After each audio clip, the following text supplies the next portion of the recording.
सभी शिक्षक साथियों को मेरा नमस्कार। दोस्तों, इन दिनों बेसिक शिक्षा परिषद में एक सबसे ज़्यादा मुद्दा छाया हुआ है। वह मुद्दा है समायोजन के संबंध में।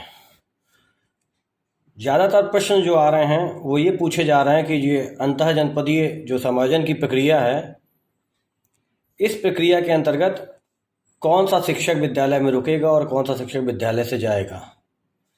मतलब ये कि आवश्यकता से अधिक शिक्षक जहाँ हैं, मतलब सरप्लस शिक्षक जहाँ तैनात हैं, वहाँ पर वरिष्ठ शिक्षक का समायोजन किया जाएगा या कनिष्ठ शिक्षक का, अर्थात सीनियर का समायोजन होगा या जूनियर शिक्षक का होगा। यह मुद्दा बहुत तेज़ी से लोगों के जहन में है। आज इसी मुद्दे को लेकर, इसी बिंदु पर मैं आपसे बात करना चाहता हूँ। आप स्क्रीन पे देख रहे होंगे, ये आदेश है दीपक कुमार जी का, दीपक कुमार प्रमुख सचिव उत्तर प्रदेश शासन का, और इसकी दिनांक है 27 जुलाई 2022। इसी आदेश में का मैं अगर कहूँ कि जो समायोजन की प्रक्रिया शुरू होती है उसका तीसरा पन्ने पे आते हैं, क्योंकि यहीं से समायोजन के बिंदुवार चीज़ें आ रही हैं। अब तीसरे पे आते हैं, देखिए और समझने का प्रयास करते हैं।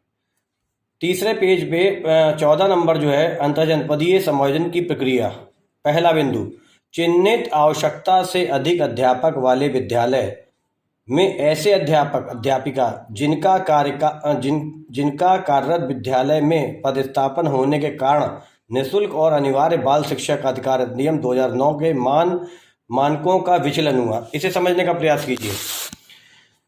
जब तक पदों के सापेक्ष लोग विद्यालय में आते रहे तब तक तो सब कुछ ठीक था, लेकिन कोई पद के सापेक्ष के बाद आ गया और जहां पर मानकों का विचलन हो गया को उनके विद्यालय में कार्यभार ग्रहण करने की तिथि के अनुसार अवरोही क्रम में सूचीबद्ध कर निर्दिष्ट वेबसाइट पर प्रदर्शित किया जाएगा। अब देखिए, एक उदाहरण को लेते हैं और एक उदाहरण के द्वारा हम लोग इस चीज़ को समझने का प्रयास करते हैं।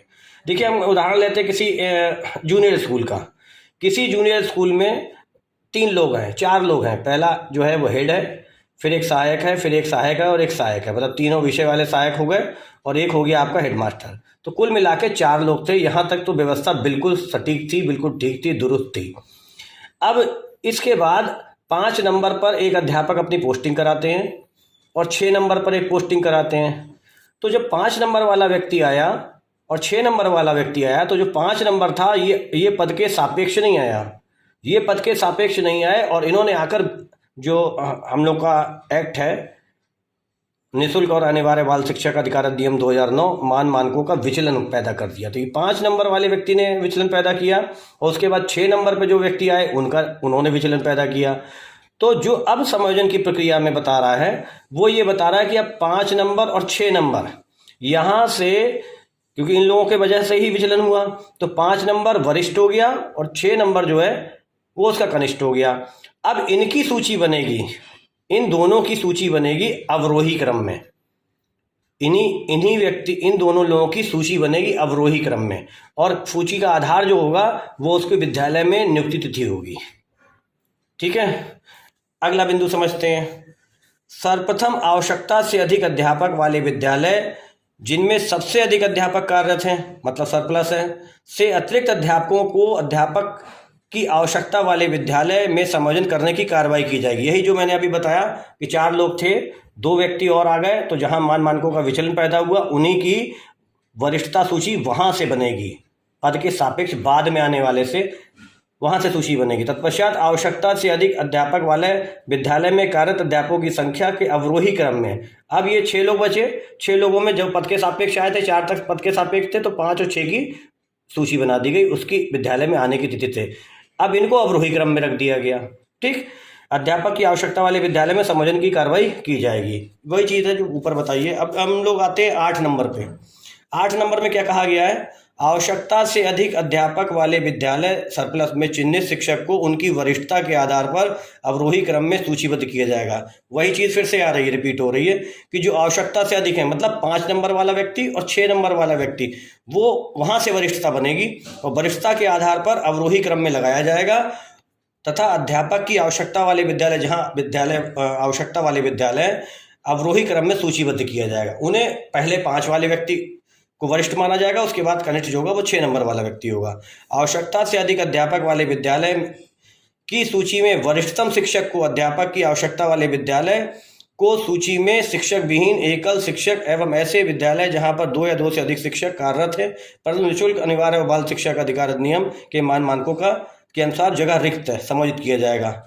तो वही जो मैंने आपको एक चीज़ बिल्कुल इस समरी का सार बता दिया कि जहां पर पद के सापेक्ष लोग आए थे, अगर 4 नंबर तक आए थे, जो मैंने अभी एग्जाम्पल दिया था आपको यूपीएस का, और 5 और 6 बाद में आए हैं, तो ये 5 वाले व्यक्ति और 6 वाले व्यक्ति को ही जो है अतिरिक्त माना जाएगा, सरप्लस माना जाएगा। और वरिष्ठ जो 5 नंबर वाला है, उसके बाद जो कनिष्ठ हो गया 6 नंबर वाला, इनको अवरोही क्रम में लगाकर तब इनको अन्य विद्यालयों में समायोजित किया जाएगा जहां पर आवश्यकता है। देखिए, इस आदेश के प्रति जो मेरी सोच थी और जो मैंने अपने इसके बारे में मैंने सोचा और जितना इसको मैंने पढ़ने का प्रयास किया, वो मैंने आपको बिंदुवार आपके सामने रखा है। आपको अगर इस संबंध में कोई आपके मन में शंका है या आपके मन में कोई विचारधारा है या आपके मन में कोई चीज़ें आ रही हैं तो आप कमेंट बॉक्स में लिख सकते हैं।